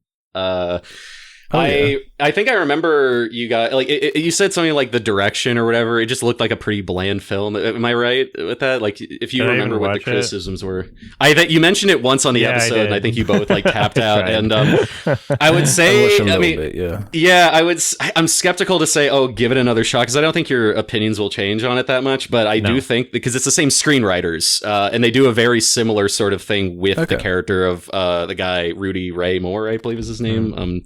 Eddie Murphy's character. If you're curious, like, that's the closest spiritual sequel to this. I like movies about people making movies, so this one is top tier for me. Good kind of companion piece I'd recommend is actually Barton Fink. Oh, hell yeah! It's set like 10 years before, but an underrated Coen Brothers movie about a writer struggling in Hollywood, and it does kind of have a Elseworld kind of cartoonish tone to it, and just amazing writing too. I kept thinking about that with this. I'd really recommend that too. R.I.P. the Coen brothers. Honestly, all the siblings are breaking. All the brothers split. I know. It's sad. I hate that shit. But whatever. If they're both good, then they can just make twice as many things now. I hope they do. But I do miss. Fucking Benny was doing a great job with The Curse. So he was. We stand Benny Safdie. I got Paramount Plus for free with my work, so I got to watch that like immediately when those episodes came out, which I've never done with a show. Shout out to The Curse. But with this, I'm feeling a light to decent 8 out of 10. Nice. Question time. Let's do some questions then from the Sardonicast community. Head over to the suggestion thread over on the subreddit to leave any question you feel like, just like that condenses my milk did. To I'm just going to read this. When impersonating a train, how many chugga-chuggers should come before a choo-choo? 2, obviously. Really? 'Cause 4. I was actually Chugga thinking chugga 3. choo choo. I was thinking 3. Wait, no, it's not 2, 3, 4 right now. Well, you said how many chugga chuggas, not how many chuggas. They did put quotation marks, Ooh. over 2. It's specifically chugga chugga. then So one. your answer would be 1. Mine is still 4. Yeah. So Mine's mine, 3. mine is the same cadence as the Batman song. Chugga chugga chugga chugga chugga chugga chugga chugga choo choo. You really are a musician. That's something like only I feel like a musician would have been able to pull. You went right straight to that. You're getting like consonants I have in there. eartism and things get infected Yeah. in my brain that I can't get rid of. I'm so sorry to hear that. It's fine. Well, I'll ask an actual relevant question now from Silver Sneck. Kind of mentioned it a little bit earlier, but what are your thoughts on Smiling Friends? Have any of you seen season 2 yet? I haven't jumped into season 2 yet. I've seen a lot of those. When the first episode came out with that like PS1 character Yeah. thing, that's hilarious to me. I binged all of season 1. I was just going to wait for season 2 to finish and then just like binge it all Same. in a couple hours. I saw the But first couple absolutely episodes adore of what I've season seen 2. so far. Yeah. There's something nostalgic about it, as we're saying about that old Newgrounds stuff. It's like this is just like what they're envisioning with like a Hellbenders or these old attempts at this kind of stuff. It's perfect format. It's really connecting with people. It's like, well, I've never seen anything like this. Like this big broad audience that's finally getting their eyes on this type of animation and these kind of quick jokes that they're not like online vapid stuff, but they're quick moving enough, they're referential enough, they're funny enough. All these different like art styles they're whipping out with the like sick animation stuff in the rotoscoping or the 3D stuff or the occasional stop motion. It's like really creative, really funny. Yeah. Absolutely love it. Good effort. My favorite episode is the Halloween episode in season 1. Yeah. Because Same. that's actually scary. Yes. Those sequences are actually scary. And if something can scare me, I'm like happy about it. Like it's actually terrifying. Catches me off guard. Yeah. Really like short episodes and really efficient scripts. Like I'm curious what the process is of like how they go from like boarding, like script to boarding to a production, because I feel like this show must kind of like do its own thing with how like it just doesn't get bogged down that much. Like each shot is so efficient, and they're usually like only like 10 15 minute episodes. So I'm a big fan of that kind of format. And shout out to Hulo P, whoever does the PS1 effects. Nice. He's really good. I would highly recommend checking out. He made a short film called Two Pipes with Harry Partridge that came out a little earlier. It's like a 7-minute short in that art style. Yeah, really great marriage of styles throughout the show. Yeah. It's like a Gumball. I don't know if anyone here Love watched Gumball. Amazing World of Gumball. It's so... I mean, that show takes the cake, but like, man, like I love that kind of stuff. Mm-hmm. Yeah, I'm glad it's found its audience and gone beyond that. Like I was not expecting it to be the level of popular Smiling Friends is, you know, like when we were in Vegas, like the face was on the sphere and it's like... True. Oh, really? I'm so happy. Yeah. Oh, I'm so happy they sick. found success. That's so cool. Yeah, it's absolutely everywhere. It's like memed everywhere. I think the way they tease like a season with like an early episode release is a really smart like marketing thing. Yeah, I think they dumped that first season on HBO, where they aired all the episodes all in one batch, and then like the next day it was all on HBO to like watch. So that helped a lot. So I hope they go. And the Brazil special is like hilarious because it's just a conversation and like them fighting. So the possibilities are endless with Smiling Friends. Yeah. Just a heads up to anybody watching the full episodes that are being posted on Twitter. I know that it's not available everywhere. You know, you can't like stream it anywhere in Australia. They got Blu-ray. They got a Blu-ray season 1. So try your best to support the show financially, because otherwise we won't see a season 3 if everybody's just pirating it. Yeah. I think they literally did just post. I think Michael posted in like Australia. Apple TV did just get some of the show. So I think so like it is happening. But yes, I completely agree. This is the one show you should not pirate because it's actually very easy to. Yeah. I want 10 seasons. Twitter sucks for that. It's like such a wasteland. Oh yeah, no, I mean stuff gets leaked all the time on Twitter. Like there was like a project at Nickelodeon that like leaked, like the entirety of it got leaked on Twitter, and it's like I don't know how that even happens. When I upload 5 seconds of like a song into a YouTube video and I get flagged right away. So I don't know how that shit works. No one's working at Twitter anymore, so. No. Yeah. X. We're calling it X. AI programs. Yeah. I will be curious if they can maintain this momentum, because people are already like making these like Rick and Morty-esque jokes, you know, where everyone like loved Rick and Morty at first, and it just went on and on. But I'm more optimistic, honestly. But yeah, I hope so too. I hope there's it's good. I hope there's no Szechuan sauce incident that happens. Yeah, Mhm. and I feel like this, with being a bit more shit posty, like has a bit more of an opportunity for longevity. Mm-hmm. Rick and Morty tried agree. to have like a bit too much of a story, and then just its repetitive nature kind of felt like almost like a betrayal after a certain point. Yeah. Mhm. I lost interest after season 2. I was like, Yeah, that's all right. same. It's okay. Well, seeing as, like with Ed Wood, we're talking about biopics and movies based on real people, I Roast You Like a Pig wrote in and said, later this year, there'll be a Trump biopic, and next year, there'll be a Michael Jackson biopic. Which one do you think will spawn the most intense social media cluster? Fuck. Donnie T-Bone or that moonwalking dude? Who's doing the Michael Jackson biopic?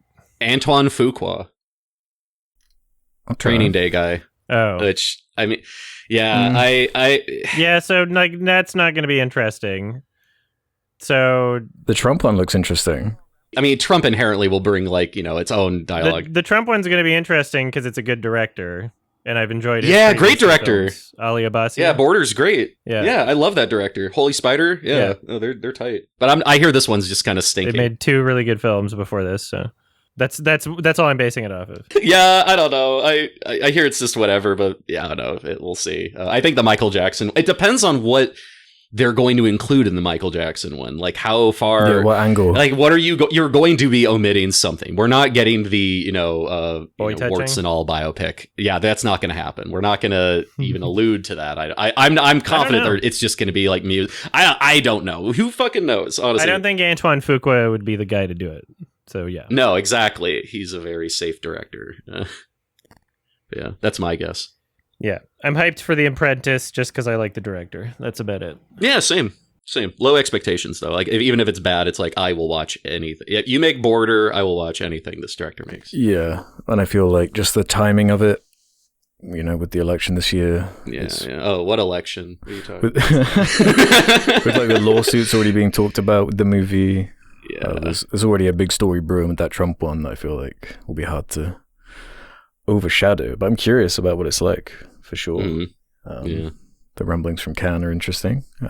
Yeah, hopefully it's a TIFF. Oh, yeah. Also, wait, real quick, shout outs to Sean Baker for winning the Palme d'Or. That was pretty fucking huge. Like, I'm really happy. Baker be baking. Baker's bacon, baby. I was already excited for that film, but like, I really I leapt out of my seat when I heard he win. Anyway, that was my Palme update. Shout out to Sean Baker. Shout out to Neon, 5 in a row. 5 Palme d'Ors Hell in a yeah. row.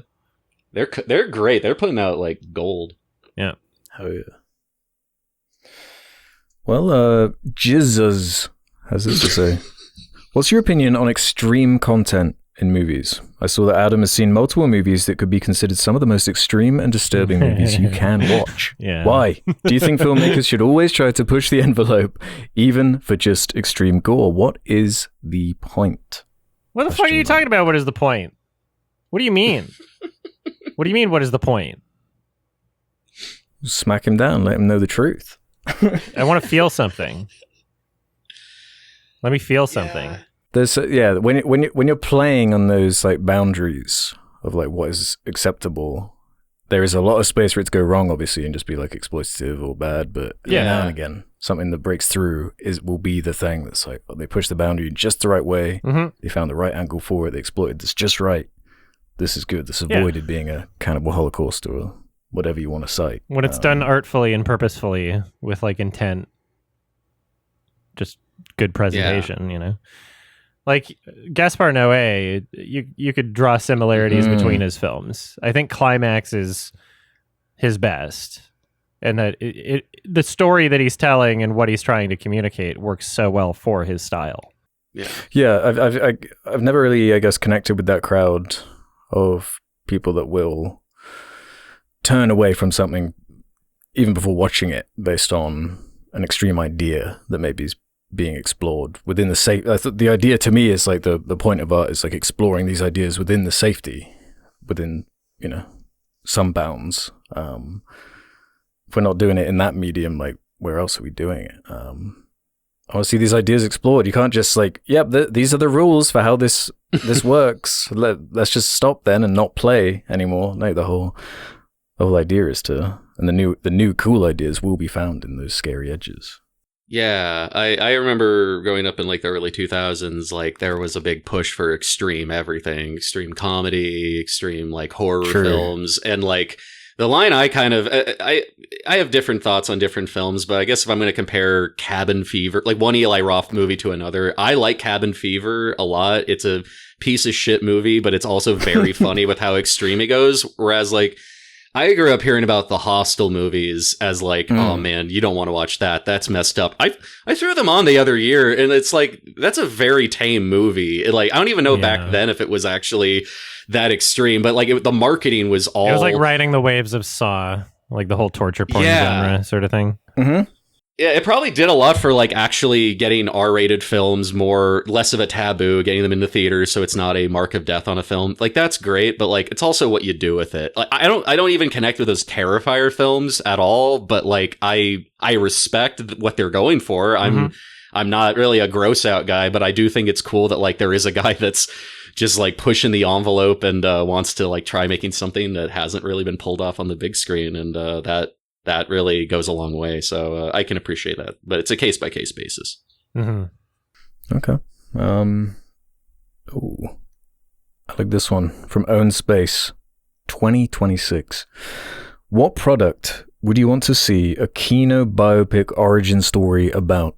There's a real biopic trend going on. This must be in response to this latest Jerry Seinfeld Pop-Tart awesomeness. I know you've seen that, Adam. I haven't got around to that yet because of... I'm not going to. Are you going to watch it, Alex? But I'm kind of tempted. All right, let me know whenever I was really into Seinfeld, but not his film stuff, like B-movie. We don't talk about that. This looks just... I don't know. Biopics, it's really rare for a biopic to excite me. I feel like I've said it before. I'll say again. Man, Blackberry though was like one of my favorite movies. That was great. True, that was excellent. That is the hardest film to sell people on. I'm glad that like it got all this acclaim. It like got some awards at like the Berlin Film Festival, and I think definitely like it's helped Matt Johnson and that crew. But like it has it's almost a dead on arrival kind of like premise to a film, because everyone I tell about is like, oh, why would I want to watch a film about Blackberry? They think they're not willing to concede, and for good reason, they're not willing to like suspend their because the landscape kind of made the idea sound bad, you know, when the Tetris movie comes out, when all these, the Elvis movie, just everyone has their one. So then when you get a good one like Blackberry, it can just get lost, which is a shame. But that's it. As far as like what products, because that was the word, right? Product. Product was, You know what? Like, this isn't me being like a contrarian or a hipster. I genuinely loved my Zune. I have nothing but positive memories of using my Zune. Zune movie, fuck dude. Yeah. Well, it would just end up being probably like BlackBerry, and so again, it's probably not like a good idea to do it. But like, I was like exchanging songs with people on it. I could listen to the radio on it. I could throw it across the room and it wouldn't break. It was a phenomenal, superior MP3 player that does not get enough love. Thank you, Adam. Thank you. Have they done like a Walkman movie? You've just like opened this whole like gateway of, like, product movies that haven't been done yet, that like we're definitely going to see in the next few decades. It's a tape you can put on your ass and then you can run.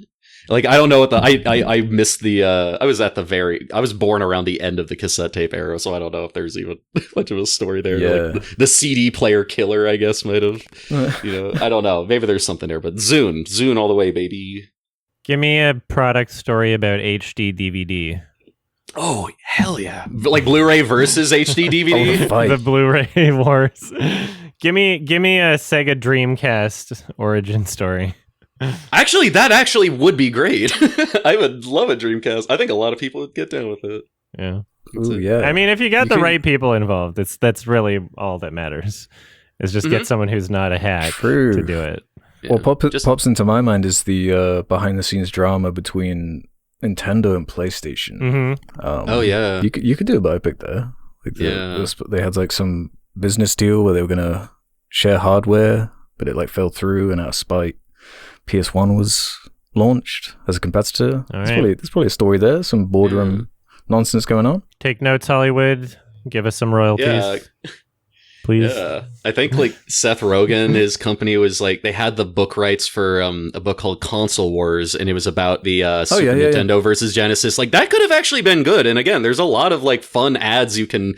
I think wasn't that the era where they were like buy me Super Nintendo or go to hell, like some crazy like they were trying everything with the marketing with those and. It got brutal.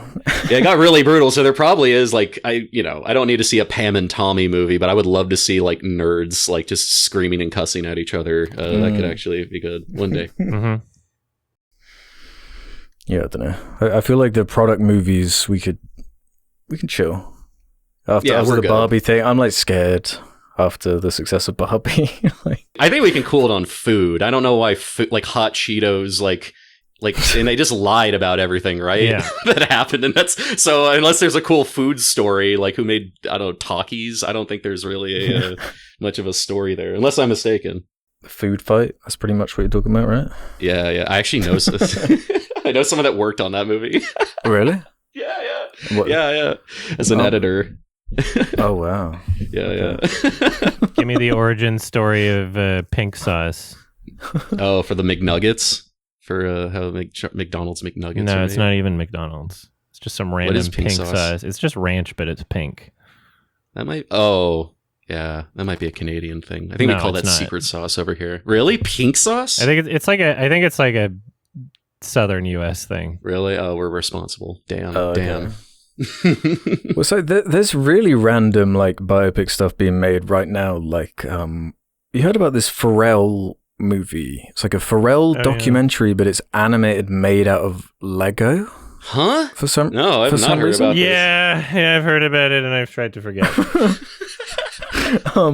So yeah, even if you don't want it, we're gonna get some crazy mixture of this stuff anyway. So that would have been my answer a few years ago. Be like, yeah, let's do a Lego thing. But we got a Lego movie now, and we got too many of them, and then that died. Yeah. All right, one more question. Find someone else to milk. Let's end on this one then.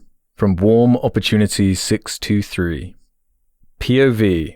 Alex and Adam and Dan are stranded together on a desert island together after a sinking ship or whatever. They really like embellish this, so bear with me. Or whatever set piece necessary to bring them here for an indefinite amount of time. There is a good enough supply of food and water so that won't be an issue. Luckily, for some bizarre reason, there's a fully functional television hooked up with a 4K Blu-ray setup as well as a record player. Luckily enough, again, Alex and Adam and Dan, both for some unknown reason, have brought along the exact 5 films and 5 albums that would ideally have in this given screening. The real question is, what would those 5 films and albums be? 5 each? Ignore the concept. Yeah, each, I would say. Right? Okay. How bountiful, honestly. Yeah, we don't have to compromise or anything. This sounds like heaven, actually. Lion King, 1994. Holy Mountain, Synecdoche, New York, Kill Bill, Volume 1 and 2. Wow, okay. The Shags for one album. I don't know. The rest of them just Bright Eyes, I guess. Done. Easy. Just Bright Eyes. What? Damn, you really just rattled those off. Yeah. There you go. Hell yeah. You go, Alex. My special edition of Stop Making Sense just arrived, so I could have the record and the film version. That scratches one off both. I don't know, I feel like I'd have to have maybe Demon Days on there. Big fan of that one. A Daft Punk record. Ram. Gotta have The Big Lebowski with me. Like a little comfort movie. Stalker, Trainspotting, Hot Fuzz. Gotta have those there. Stalker. Yeah. Wow. I think I've said it before. I think about Stalker at least once a week. Nice. Oh, nice. It really connected with me. Good. You should read the book, Roadside Picnic. That's based. It's really good. Yeah, I keep being suggested that. I've heard it's amazing. It's super short too. Like you can like finish it and you crush that. Oh, really? Yeah. It's not as long as the movie would lead you to think. Did you give your 5s? Was that 5? I wasn't even counting. What's that for? Yeah, I kind of lost track. Maybe in the MF Doom album. Pimp a Butterfly. That's more than 5, right? Yeah, that's good. Let's see here. I would bring my bootleg copy of The Whitest Kids You Know on Blu-ray. I would have that. That's a great show. That'll get a lot of lols out of you guys. I would bring my bootleg copy of Mr. In Between, which is a fantastic 3-season Australian TV show that I'd love to introduce to people. I love rewatching it. Third movie, I'd probably bring... let's see. I'm looking at my little column here. I'd bring the Koyaanisqatsi. I'd bring a nice little visually stimulating... I wanted to say the trilogy, but I think I'd just do Koyaanisqatsi. Maybe a silent film. I'd throw like Safety Last in there. That'd be tight. And Drunken Master, just a fun little action film. Watch the guy get beat up. And for my 5 albums, you guys are bringing real music. And you already listed a lot of bands I like Daft Punk and Gorillaz. So maybe Discovery, but then the other 4 are just Weird Al Yankovic albums. So Poodle Hat, Bad Hair Day, Weird Al in 3D, and Alpocalypse. And then I think we'll be okay to live on this island. Yeah. What did you think of the Weird Al movie? Oh, man. I have to be honest. I'm probably the biggest Weird Al fan in this podcast right now. I love Weird Al dearly. I rewatch all of his stuff, but man, that film, and I love that it got all this acclaim and attention, and I think Daniel Radcliffe did a great job. I did not find it funny. I didn't find the music very good. They re-recorded some tracks, which was fine, but like, I don't know what I would have wanted. Like, it's all based on that Funny or Die sketch, like fake trailer that came out in like I think the early 2010s, and like it's just that trailer did everything the film needed to do. Exactly. I love the idea of it. There is like it's a ripe thing to make fun of, this biopic. Well, maelstrom, but like, it doesn't really work. You know what I did right after I watched Weird Al? I just threw on Dewey Cox. I threw on Walk Hard again, which I hadn't rewatched since I was in theaters. Hilarious. Like, genuinely, I would highly recommend it if you haven't listened or watched it. John C. Reilly's actually singing in this thing. There's tons of great music, like both funny music and also just like that sounds good.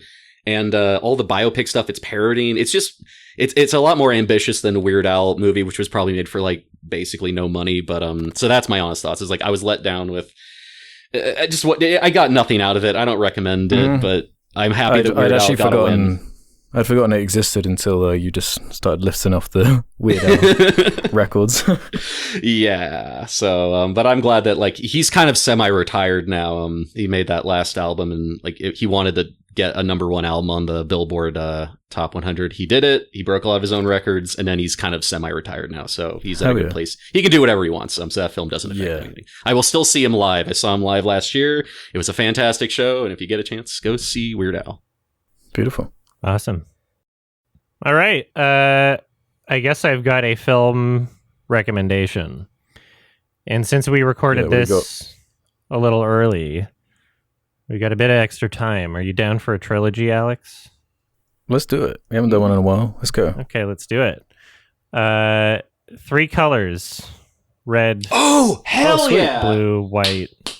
Christoph. Beautiful. Kieslowski. That's probably close enough. His name. Yeah, I've already got that on. I've got a copy of it. I haven't watched it yet, but very good. That's a perfect excuse to. Hell yeah! I've been dying to watch these movies. All 3 of them are around like 90 minutes, so it's not that bad. Awesome. Yeah, so 4.5 hours of shit. We got some extra time, so fuck it. If you don't want to be spoiled, nice for the 3 colors trilogy, red, white, blue. Watch them before the next episode comes out. These episodes come out every 2 weeks.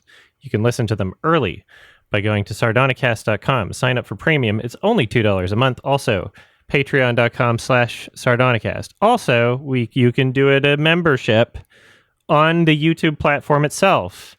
Just look in the video description of the new thing that's uploaded. Also, leave a comment. Let me know, like, should I just... Because...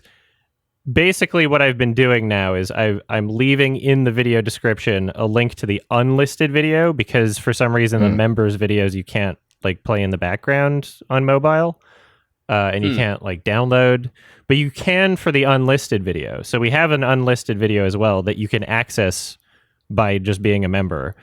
Leave a comment. Let me know if I'm wasting my time even publishing the members video, because I could always just post the unlisted video link as a community post that only members can access as well. And that would do the same thing.